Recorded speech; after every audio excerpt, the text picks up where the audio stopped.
Jake Paul versus Tank Davis. They just announced the fight. What's your instant reaction to that? I don't know what's going to happen with a 135-pounder going up against a 200-pounder. I think it's not a real fight. Jake just too big. What do you think of Jake Paul, Gervonta Davis? I know on Instagram you called it a circus. Yeah, this boxing is slowly turning into the WWE. That's what I think. Does Tank Davis have a chance? Yes, but yeah? I don't even want to talk about it. Don't ask me questions like that again. I believe that this is a mismatch, and I believe that Jake Paul will knock Tank Davis out, maybe in the third, maybe in the fourth round. Tank will try to move, he will try to stick and move. It's not gonna work out for him, and he will eventually get knocked out. To be honest, maybe he'll fight Jake Paul instead. What do you think of that? I think that's terrible. Why? I mean, I get it, because at the end of the day, it's the money business, and you want to make the most money, but from what I'm hearing, he can make more money in a fight with me, and if that's the case, why not fight me? Sure. Do you think he beats Jake Paul? Do I think he beats Jake? Yeah, I mean... Crawford acknowledged Tank's talent, his speed, power, and explosiveness, but made it clear that Jake Paul's size is a different kind of problem.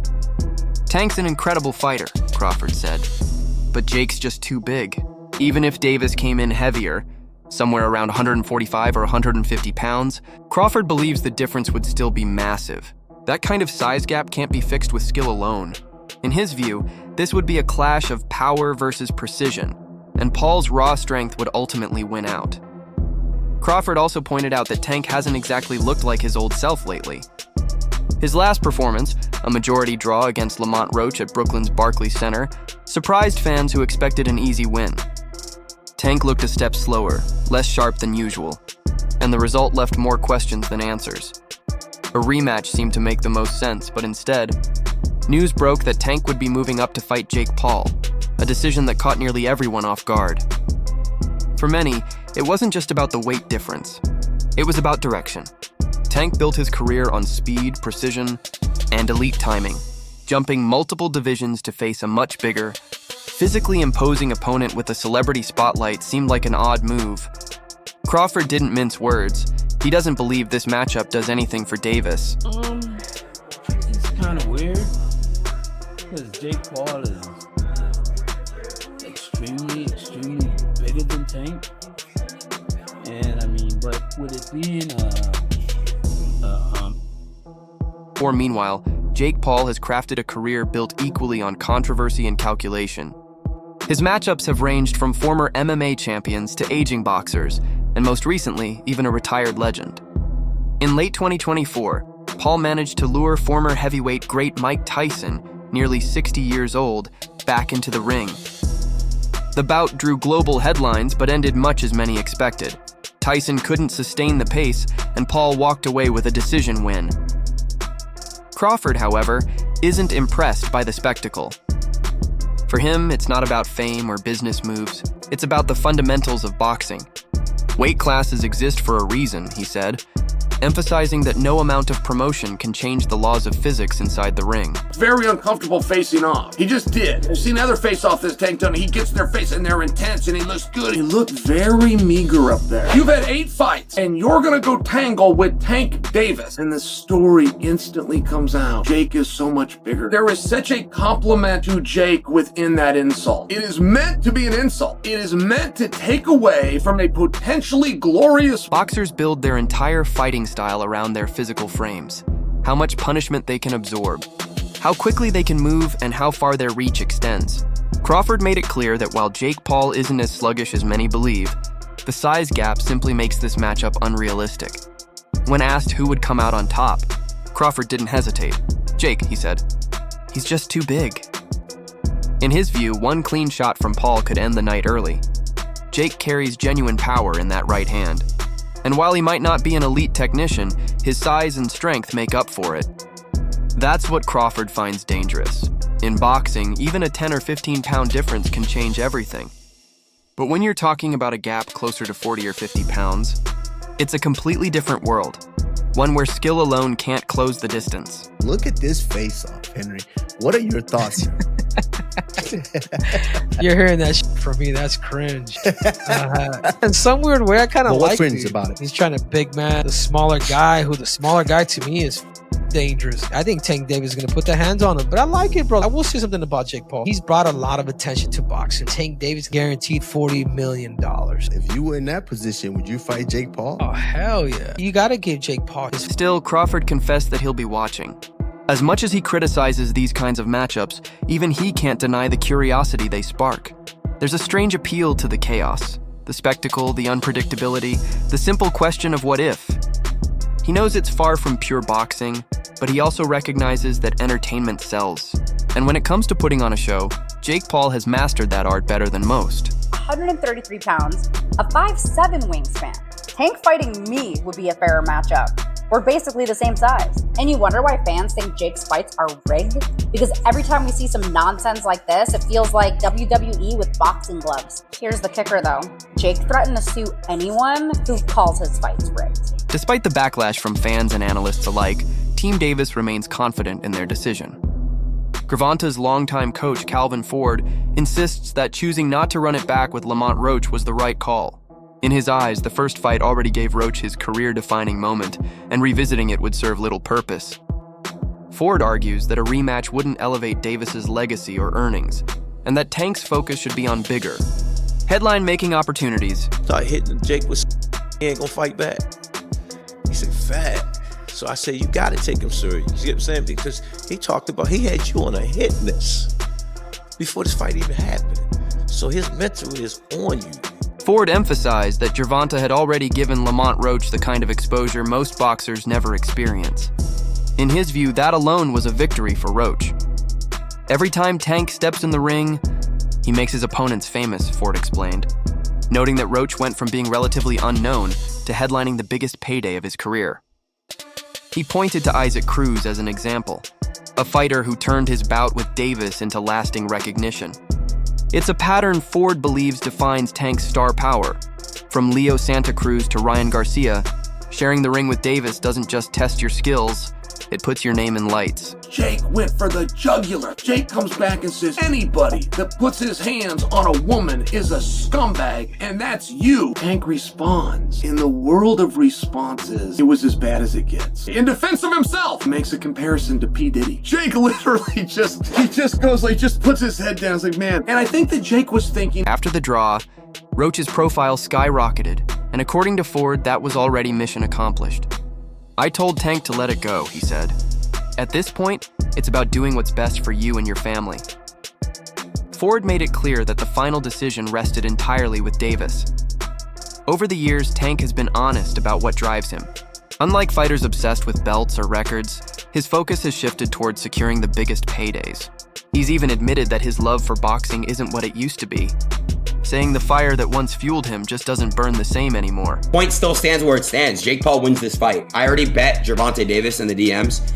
We locked the bet. Guys, it's obvious Jake wins this fight. If you guys know anything about fighting, you know about weight classes, you know that Jake's been training for actual years. He's been locked in. That's why Ford wasn't shocked when Davis chose to leave the Roach rematch behind and move toward a showdown with Jake Paul.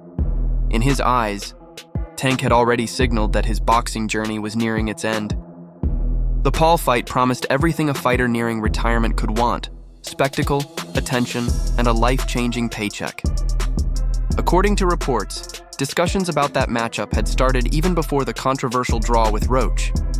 Davis had repeatedly said he was ready to step away from the grind, uninterested in chasing names like Shakur Stevenson or Devin Haney.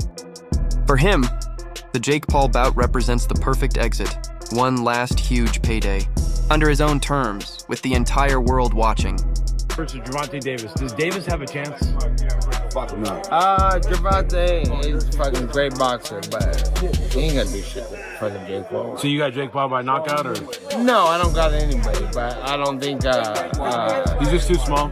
It's just I don't want to beat up somebody that small. I don't want. Jake Paul, on the other hand, sees this matchup as the biggest challenge of his career. This is without a doubt my toughest fight yet, Paul admitted. I'm going up against one of the best fighters in the world. Since turning professional in 2020, Paul has balanced showmanship with genuine progress inside the ring. His journey began with viral spectacles, first against former NBA player Nate Robinson, before stepping up to face ex-UFC stars like Tyron Woodley and Anderson Silva.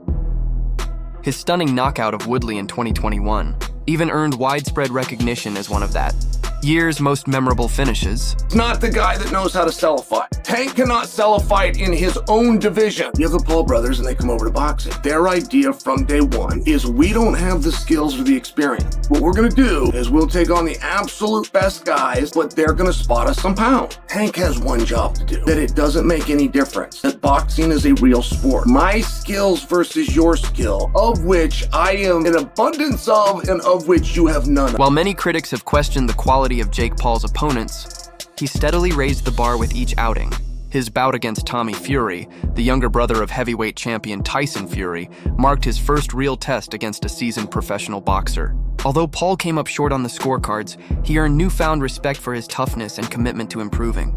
Since that loss, he's bounced back with a win over BKFC standout Mike Perry and continued sharpening his craft under the guidance of veteran trainer Shane Mosley. Do you think that it's fair to call them boxers now? We talk about Logan brothers. I think it's okay to call Jake Paul a boxer. The only reason why I say that is because he do be in the gym. He's working on stuff. The fight that he fought Mike Tyson, I don't think he should have fought Mike Tyson because of who Mike Tyson is and the age. Paul has repeatedly said that his mission has evolved. It's no longer just about celebrity or headlines. He wants to be taken seriously as a legitimate boxer, and a fight with Gervonta Davis offers exactly that kind of validation. Beyond the competitive aspect, the matchup is a marketing powerhouse. It brings together two completely different audiences: mainstream entertainment fans who followed Paul's rise from YouTube, and hardcore boxing fans who admire Davis's knockout artistry. It's the kind of crossover event that blurs the line between spectacle and sport. What do you think about the rumors of Tank and Jake fighting? Man, Tank disrespectful to the sport if he choose that over fighting with me. I'm the best fighter in the squad. I've been telling him that.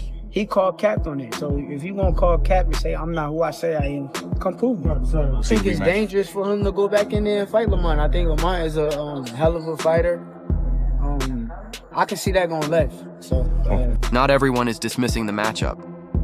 David Benavidez sees it differently, saying that even if some fans call it a spectacle, it still injects energy into boxing. In an interview with Fight Hub TV, Benavidez explained that while he personally isn't interested in doing exhibition fights, he understands why this one captures attention. "I'm not trying to knock Jake Paul or Tank," he said. "It is what it is, and honestly, I want to watch it. Jake's a big guy, he's getting stronger, and you can see he's been improving. But Gervonta Davis is Gervonta Davis.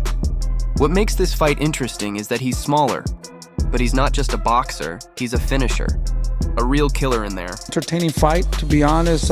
Jake Paul has a lot of followings, a lot of guys that are going to come and watch, and that gives the opportunity for other fighters to be seen on those cards, you know. So a lot of people don't agree, but at the end of the day, for me, it's entertainment. And if we can take boxing to the next level and give other fighters opportunities to be displayed and for other people, YouTubers and all that, to be seen, and hopefully all the YouTubers and people there. Benavidez added that the real intrigue in this matchup lies in the unknowns.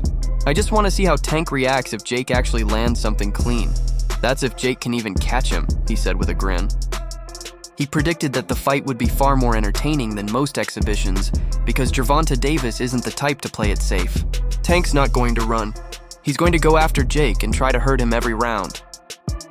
Benavidez also pointed out the huge weight difference as a key factor. Jake's probably coming in around 190, maybe 210 on fight night, and Tank's what, 140, 150? That's a massive gap, he explained. If they're using small gloves, anything can happen. It goes both ways. Nobody's hating, it's good for boxing. Hopefully somebody gets knocked out. Again, this fight gonna be exciting. I feel as though it's gonna be, it's gonna do a lot of numbers. Again, we two guys from different worlds that's still on the same that one goal, and that's to make sure our family, our kids, and everything is okay. "I don't think it goes the distance," Benavidez predicted, a statement that echoes the curiosity shared by most fans. Everyone wants to see how Gervonta Davis handles an opponent that much larger than him. At lightweight, Davis's explosive power and compact strength have always been his biggest advantages, capable of ending fights in an instant. But stepping in against someone nearly 60 pounds heavier, that same knockout power might not carry the same impact. It's an unknown that makes the matchup both risky and fascinating.